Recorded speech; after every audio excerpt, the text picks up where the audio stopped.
আরে নন্দিনী, একটু আমাকেও তো বলো যে সুমনের সঙ্গে তোমার দেখা সাক্ষাৎ কেমন হলো? খুব ভালো লাগলো ওনার সাথে কথা বলে। এটা দেখে যে ও এখন নিজের জীবনে খুব ভালো আছে। আচ্ছা, এখনো যেখানে থাকে সেখানেও ভালোবাসা, স্নেহ সব পায়। বেঁচে থাকার জন্য একজন মানুষের আর কি প্রয়োজন? কিন্তু সুমনের এতটুকুতে পেট ভরবে না নন্দিনী। আরো কিছু লোক আছে যাদের উপর ওর নজর আছে। পিসিমা, আপনার মনে এসব অযৌক্তিক কথা কোথা থেকে আসে?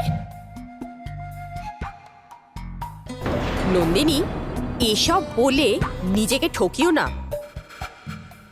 বিদ্যা কখনো যুক্তিহীন কথা বলে না। আর এতটাও বোকা নই আমি, সব বুঝতে পারি। কার্তিককে হারানোর ভয় তোমাকে চিন্তিত করছে।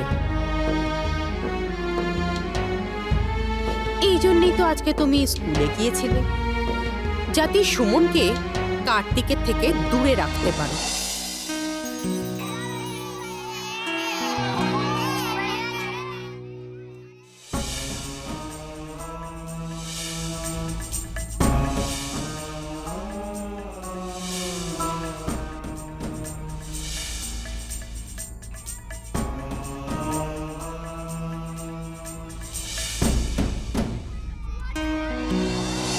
তুমি যেদিন বাড়িতে এলে মা সেদিন বাড়িতে যে কি অশান্তি করেছে।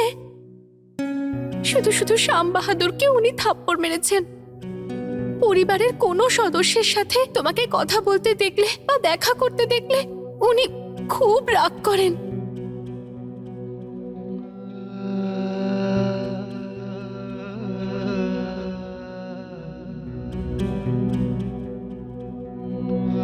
কি হয়েছে সুমন? বাচ্চারা এত চেঁচাচ্ছে, তুমি শোনোনি? না তো। সকাল থেকে দেখছি তুমি খুব আনমনা আছো। না, সেরকম কিছু নয়। কেউ কিছু বলেছে কি? না না শোভাদি, কেউ আমায় কিচ্ছু বলেনি। তাহলে এত উদাস কেন তুমি? আসলে মনটা ভালো নেই। এরকম ব্যাপার? তাহলে চলো আমার সাথে। কোথায়? মন ঠিক করতে চলো। চলো বাচ্চারা, লাইন দিয়ে খেলার মাঠে চলো। চলো।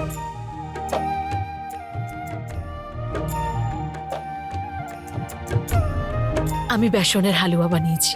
সুমনের বেসনের হালুয়া খুব পছন্দ, তাই না? তো টিকুর সাথে সাথে সুমনকেও দিয়ে দিই। এই নাও। আমার বান্ধবীর খেয়াল রাখার জন্য অনেক অনেক ধন্যবাদ জেঠিমা। আরে, ও কি শুধু তোর বান্ধবী? আমার কেউ নয় নাকি? চল এবার তাড়াতাড়ি কর। আর হ্যাঁ, খেয়াল রাখিস টিফিন নিয়ে যাওয়ার সময় কেউ যেন তোদের দেখতে না পায়। যদি কাদম্বরী জেনে যায় যে আমি সুমনের জন্য টিফিন পাঠাচ্ছি, তাহলে ওর খুব খারাপ লাগবে। তুমি নিশ্চিন্তে থাকো মা, কেউ কিচ্ছু জানতে পারবে না। ঠিক আছে, তাড়াতাড়ি যা। চল।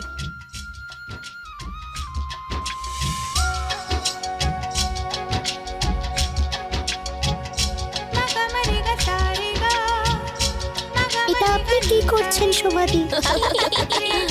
বাচ্চারা, খুব ছোটাবে তোমাদের নতুন টিচারকে। এখন তুমি আমাদের সবাইকে ধরো, বুঝলে?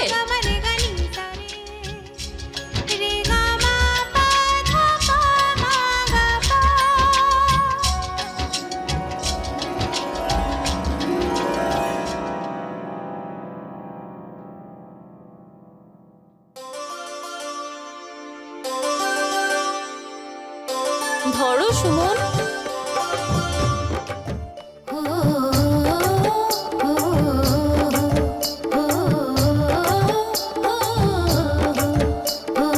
দেখলেন শোভাদি, আমি আপনাকে ধরেই ফেলেছি।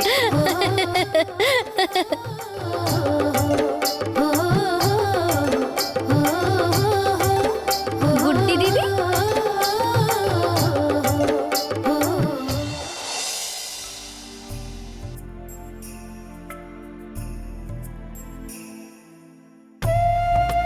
কাঞ্চন তুইও এসেছিস?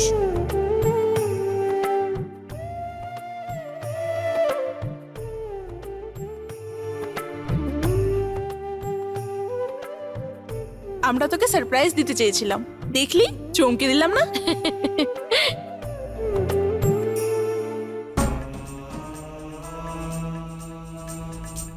তোর কথা খুব মনে পড়ছিল সুমন, এই জন্য নিজেকে আটকাতে পারলাম না। আমাদের থেকে বেশি তো জেঠিমার তোকে মনে পড়ছিল। দেখ, উনি তোর জন্য হালুয়া পাঠিয়েছেন। বেসনের হালুয়া তোর খুব পছন্দ না?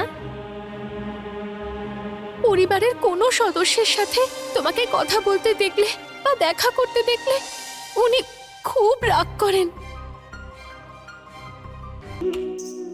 কি হলো সুমন, আমাদের আশা তোর ভালো লাগেনি? এ কি বলছো গুড্ডিদি? তোমরা এসছো বলে আমি খুশি হব না তো কি হবে? তাহলে চলো তাড়াতাড়ি এটা খেয়ে নে। না কাঞ্চন, আমি এটা খেতে পারবো না। কেন কেন খাবি না? না, এমনি আমার ইচ্ছে করছে না। এখন তোর আবার মনের কি হলো? কিছুই না, ওই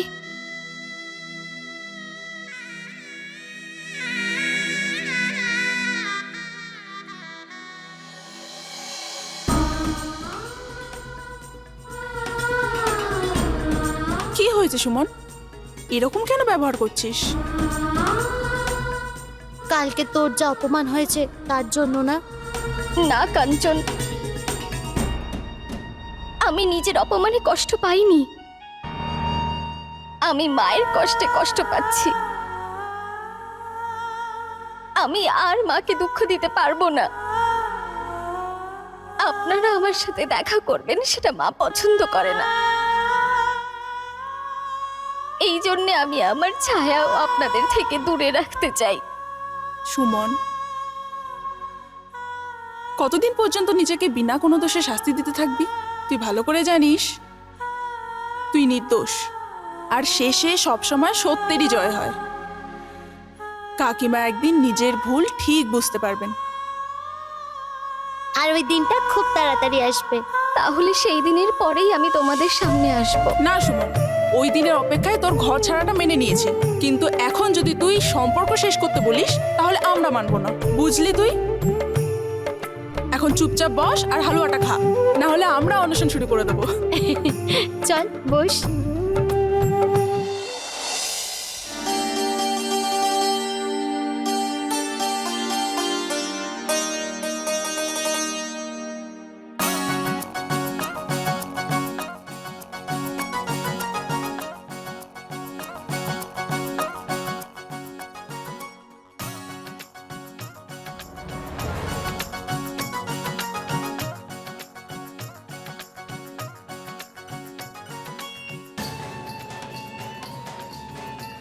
সুমন ম্যাডাম, নমস্কার। সুমন ম্যাডাম, নমস্কার। তাহলে আপনি কি সিদ্ধান্ত নিলেন? কি বলতে চাইছেন? আমার সাথে আমার সাইকেলে যাওয়ার জন্যে আমার ইচ্ছাটাকে না পূরণ করার সিদ্ধান্ত। চলুন আপনাকে এই সাইকেল করে আমি ঘরে ছেড়ে আসি। ক্ষমা করবেন, আমি একাই বাড়ি চলে যাব। আর কখনো আমাকে লিফট দেওয়ার চেষ্টাও করবেন না। চলো গোলু ছুটকি। মনে হচ্ছে আপনার ওই গাড়ি নিয়ে আসা লোকটা আমার থেকে অনেক বেশি প্রিয়।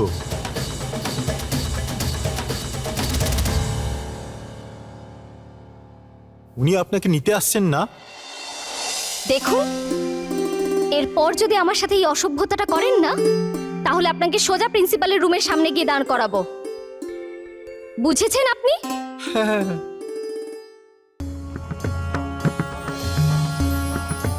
চলো গোলু ছুটকি।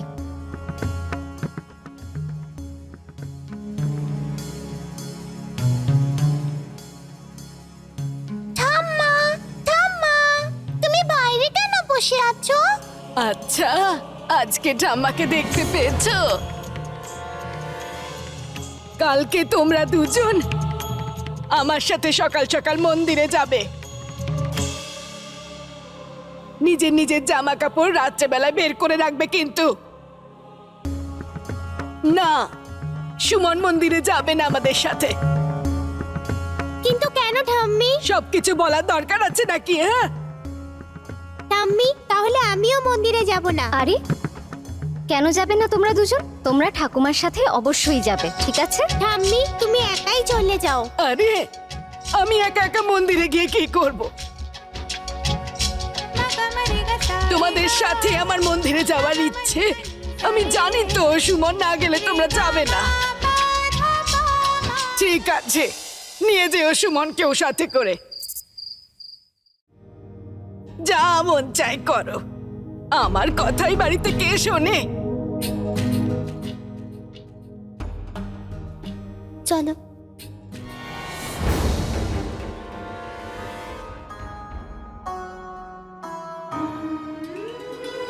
রান্না ভালো হয়েছে তো? আরে খুব ভালো খাবার বানাও তুমি। তাহলে খান না। সত্যি বলছিল আজকে পাঠশালাতে কোনো অধ্যাপক তোমার সাথে বদমাশি করছিল, কিছু উল্টো পাল্টা কথা বলছিল। ছুটকি হয়তো বুঝতে পারেন। আর তাছাড়াও একসাথে কাজ করার মানুষের মধ্যে একটু হাসি ঠাট্টা তো হয়, তাই না? হ্যাঁ, সে তো বটেই। সীমার মধ্যে থাকলে কোনো ব্যাপার না, কিন্তু সীমার বাইরে বেরিয়ে যদি কেউ তোমার সাথে হাসি মজা করে অথবা হাসি ঠাট্টা করে যদি তোমাকে বিরক্ত করার চেষ্টা করে, তাহলে আমাকে বলবে। তেমন কোনো ব্যাপারই নেই। আর যদি সেরম কোনো ব্যাপার হয়ও, তাহলে আমি সেদিকটা নিজেই সামলে নেব।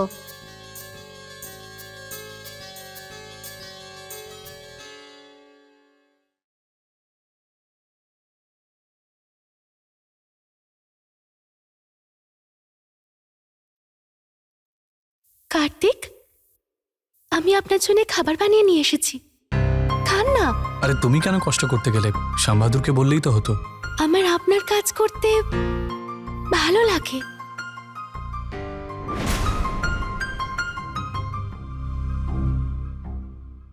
আমি খেয়ে নেব। আমি আপনার জন্য গরম গরম খাবার করে নিয়ে এলাম, আর আপনি বলছেন যে পরে খাবেন। মা বলেছেন যে আমি যাতে আপনাকে খাবার খাইয়ে দিয়ে যাই। আর তাছাড়া আপনি যখন কাজে ব্যস্ত হয়ে যান তখন সব ভুলে যান। আপনি করে নিন, ঠান্ডা হয়ে গেলে খেতে ভালো লাগবে না একদম। আমি জল খাবার এনেছি আপনার জন্য। মা বলেছেন খাবারটা খেয়ে নেবেন। অবশ্যই খেয়ে নেবেন।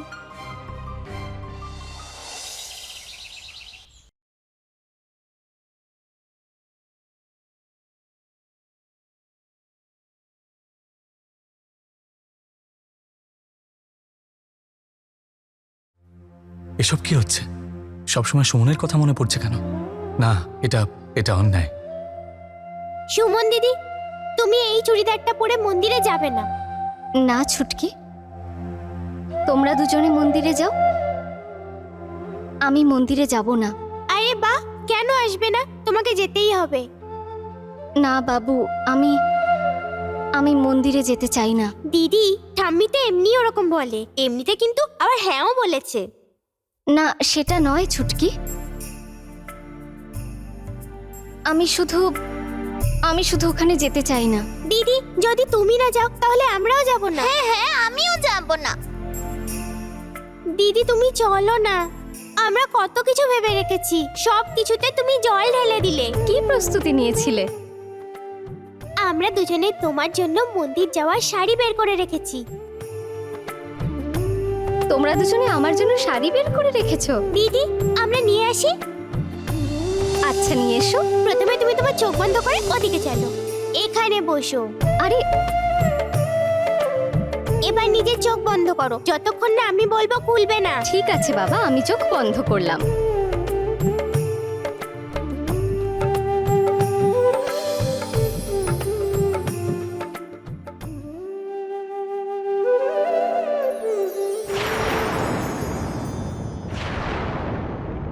দিদি, তুমি তোমার চোখ খুলবে না কিন্তু।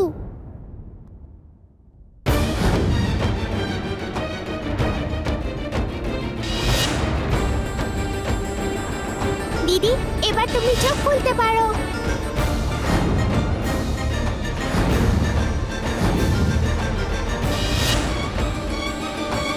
এটা আমার মায়ের শাড়ি তোমাকে খুব ভালো লাগবে।